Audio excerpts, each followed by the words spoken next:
Then if you walk contrary to me and will not listen to me, I will continue striking you sevenfold for your sins, and I will let loose the wild beasts against you, which shall bereave you of your children and destroy your livestock and make few in number, so that the roads shall be deserted.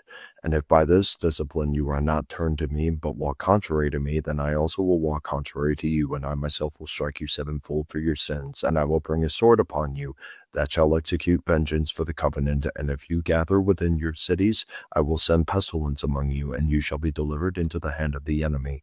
When I break your supply of bread, 10 women shall bake your bread in a single leaven, and shall dole out your bread again by weight. And you shall eat and not be satisfied. But if in spite of this you will not listen to me, but walk contrary to me, then I will walk contrary to you in fury, and I myself will discipline you sevenfold for your sins. You shall eat the flesh of your sons, and you shall eat the flesh of your daughters, and I will destroy your high places, and cut down your incense altars, and cast your dead bodies upon the dead bodies of your idols, and my soul will abhor you.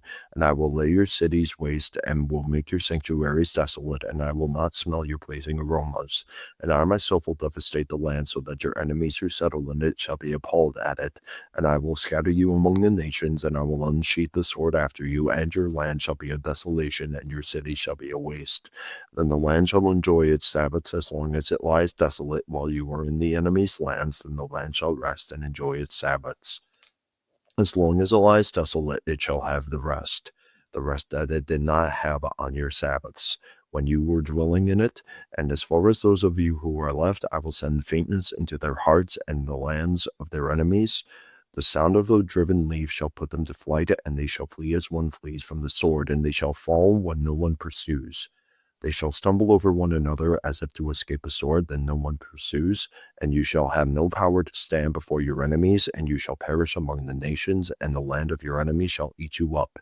And those of you who are left shall rot away in your enemies' lands because of their iniquity, and also because of the iniquities of their fathers, they shall rot away like them.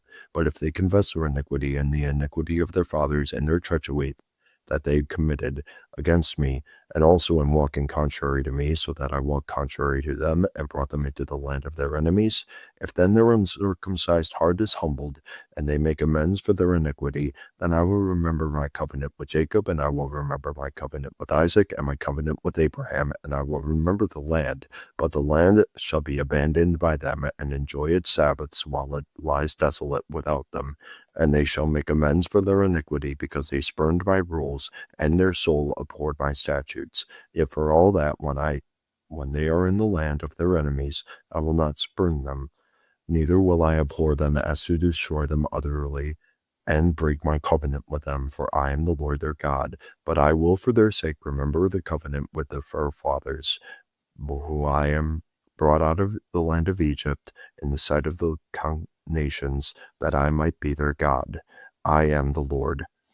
These are the statutes and the rules and the laws that the Lord made between himself and the people of Israel through Moses on Mount Sinai.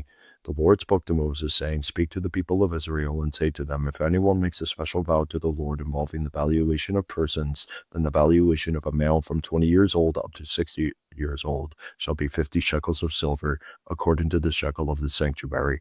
If the person is a female, the valuation shall be 30 shekels. If the person is from 5 years old up to 20 years old, the valuation shall be for a male 20 shekels, and for a female 10 shekels. If the person is from a month old up to 5 years old, the valuation shall be for a male 5 shekels of silver, and the female, the valuation shall be 3 shekels of silver. And if the person is 60 years old or over, then the valuation for a male shall be 15 shekels, and for a female 10 shekels. And if someone is too poor to pay the valuation, then he shall be made to stand before the priest, and the priest shall value him. The priest shall value him according to what the vower can afford. If the vow is an animal that may be offered as an offering to the Lord, all of it that he gives to the Lord is holy. He shall not exchange it or make a substitute for it, good for bad or bad for good. And if he does in fact substitute one animal for another, then both it and the substitute shall be holy. And if it is any unclean animal that may not be offered as an offering to the Lord, then he shall stand the animal before the priest, and the priest shall value it as either good or bad. As the priest values it, so it shall be. But if he wishes to redeem it, he shall add a fifth to the valuation.